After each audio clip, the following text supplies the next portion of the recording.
In this video, we will discuss about method overloading concept in Java. तो सबसे पहले हम लोग देखते हैं मेथड ओवरलोडिंग होता क्या है। लेकिन मेथड ओवरलोडिंग के कॉन्सेप्ट को समझने से पहले मेथड का सिग्नेचर या मेथड का प्रोटोटाइप होता क्या है, इस बात को जानना आपके लिए बहुत ही जरूरी है। तो मेथड का सिग्नेचर को समझते हैं। देखिए यहाँ पर एफ नाम का जो मेथड है और आर्गुमेंट लिस्ट इसमें इंटीजर है और रिटर्न टाइप जो है ये वॉइड है। और इसके नीचे देखिए यहाँ पर फंक्शन का नाम जो है ये भी एफ है और आर्गुमेंट लिस्ट जो है ये केवल एक ही आर्गुमेंट है इंटीजर टाइप और रिटर्न टाइप यहाँ पर देखिए इंट है। तो मेथड का सिग्नेचर या मेथड का प्रोटोटाइप ये बताता है name of function, argument list and order of its parameter. Function के प्रोटोटाइप में या फंक्शन के सिग्नेचर में रिटर्न टाइप जो है ये मीनिंगलेस है, या तो आप इस तरह से भी बोल सकते हैं return type and thrown exception are not consider to be the part of method signature. यानी कि रिटर्न टाइप और थ्रोन एक्सेप्शन को मेथड के सिग्नेचर का पार्ट नहीं माना जाता है। यहाँ पर एफ नाम का जो फंक्शन है इसमें आर्गुमेंट इंटीजर टाइप का है, रिटर्न टाइप जो है यहाँ पर वॉइड है और यहाँ पर रिटर्न टाइप इंटीजर है। तो रिटर्न टाइप जो है ये पार्ट नहीं है सिग्नेचर का। यहाँ पर एफ नाम का जो फंक्शन है इसमें भी आर्गुमेंट जो है इंटीजर है, यानी कि दोनों का सिग्नेचर यहाँ पर देखा जाए तो सेम है। मैं फिर से रिपीट कर रहा हूं, प्रोटोटाइप और signature of a function means name of function, argument list and order of its parameter and return type and thrown exception is not the part of method signature. तो student अब हम लोग समझते हैं कि मेथड ओवरलोडिंग होता क्या है।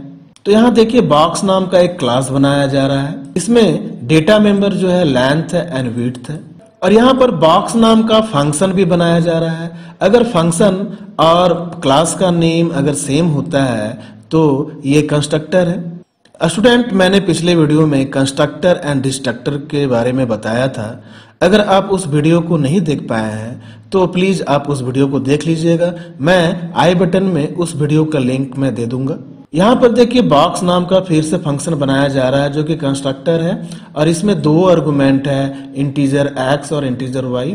तो अगर देखा जाए तो ये कंस्ट्रक्टर जो है ये मेथड है और दोनों मेथड का सिग्नेचर जो है ये डिफरेंट है, तो इसे ही कहते हैं कंस्ट्रक्टर ओवरलोडिंग। तो कंस्ट्रक्टर ओवरलोडिंग को आप इस तरह से डिफाइन कर सकते हैं, when same name of constructor we define again and again by putting different signature of method or function within the same class, then it is constructor overloading। इसी तरह से देखिए यहाँ पर void area नाम का मेथड डिफाइन किया जा रहा है और इस क्लास के inside integer area int x and int y as an argument ये एरिया डिफाइन किया जा रहा है। तो यहाँ पर जो मेथड का नेम है वो एरिया है लेकिन सिग्नेचर अलग है और इस मेथड को विथ डिफरेंट सिग्नेचर एक ही क्लास के इनसाइड डिफाइन किया जा रहा है। इसी को हम लोग बोल रहे हैं मेथड ओवरलोडिंग। तो मेथड ओवरलोडिंग को आप लिख सकते हैं कि when we define same name method again and again by putting different signature within the same class, then that is method overloading. और कंस्ट्रक्टर ओवरलोडिंग और मेथड ओवरलोडिंग ये कंपाइल टाइम पॉलीमॉर्फिज्म का एग्जाम्पल है। Polymorphism का मतलब होता है one thing having multiple form.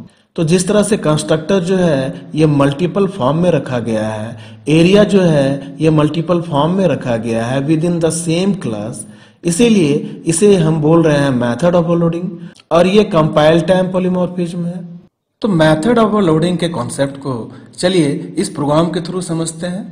देखिए यहाँ पर बॉक्स क्लास डिजाइन किया जा रहा है, लेंथ एंड विड्थ जो है ये इंटीजर टाइप का डेटा मेंबर लिया जा रहा है। यहाँ पर बॉक्स नाम का कंस्ट्रक्टर जो कि डिफॉल्ट कंस्ट्रक्टर है इसे डिफाइन किया जा रहा है, जिसमें length equal to 0 and width equal to 0 assign किया जा रहा है। इसी क्लास में फिर से कंस्ट्रक्टर पैरामीटराइज कंस्ट्रक्टर ओवरलोड किया जा रहा है, जिसमें आर्गुमेंट इंट x और इंट y लिया जा रहा है और length equal to x and width equal to y assign किया जा रहा है। तो यहाँ पर ये कंस्ट्रक्टर ओवरलोडिंग है और बॉक्स नाम के क्लास में एरिया नाम का मेथड बनाया जा रहा है जिसका रिटर्न टाइप वॉइड है और नो आर्गुमेंट है। इसमें सिंपली प्रिंट किया जा रहा है एरिया और एरिया को फाइंड आउट करने के लिए लेंथ इनटू विड्थ से मल्टीप्लाई किया जा रहा है। और इसी क्लास में फिर से एरिया नाम का मेथड डिफाइन किया जा रहा है जिसका सिग्नेचर डिफरेंट है। इसमें आर्गुमेंट इंट एक्स और इंट वाई लिया जा रहा है और यहाँ पर length equal to x and width equal to y लिखा जा रहा है। और इस मेथड का रिटर्न टाइप इंटीजर है, इसलिए यहाँ पर return statement length into width return किया जा रहा है। तो सेम नेम का मेथड एरिया जो है ये सेम क्लास में डिफरेंट सिग्नेचर के साथ डिफाइन किया गया है।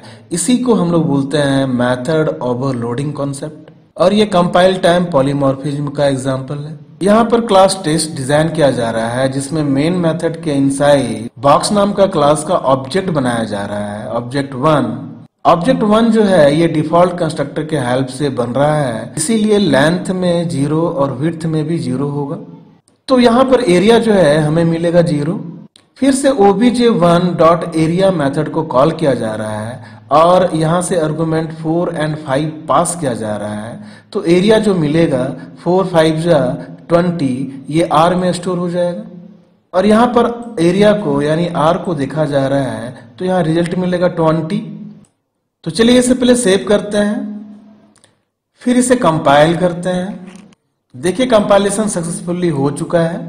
अब इसे रन करते हैं तो फर्स्ट में जो एरिया जो है ये 0 मिल रहा है और सेकेंड टाइम में जो एरिया है ये 20 मिल रहा है।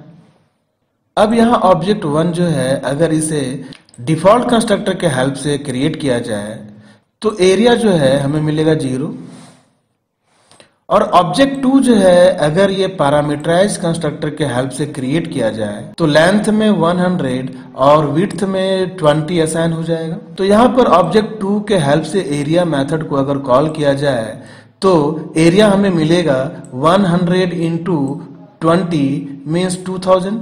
तो चलिए इसे पहले सेव करते हैं, फिर इसे कंपाइल करते हैं। अब इसे रन करते हैं तो देखिए फर्स्ट टाइम में जो एरिया है ये 0 मिल रहा है जो कि डिफॉल्ट कंस्ट्रक्टर के हेल्प से मिल रहा है और यहाँ पर सेकेंड टाइम में जो एरिया मिल रहा है ये 2000 मिल रहा है जो कि पैरामीटराइज कंस्ट्रक्टर के हेल्प से मिल रहा है। तो constructor overloading and method overloading के कॉन्सेप्ट को हमें उम्मीद है कि आप समझ गए होंगे।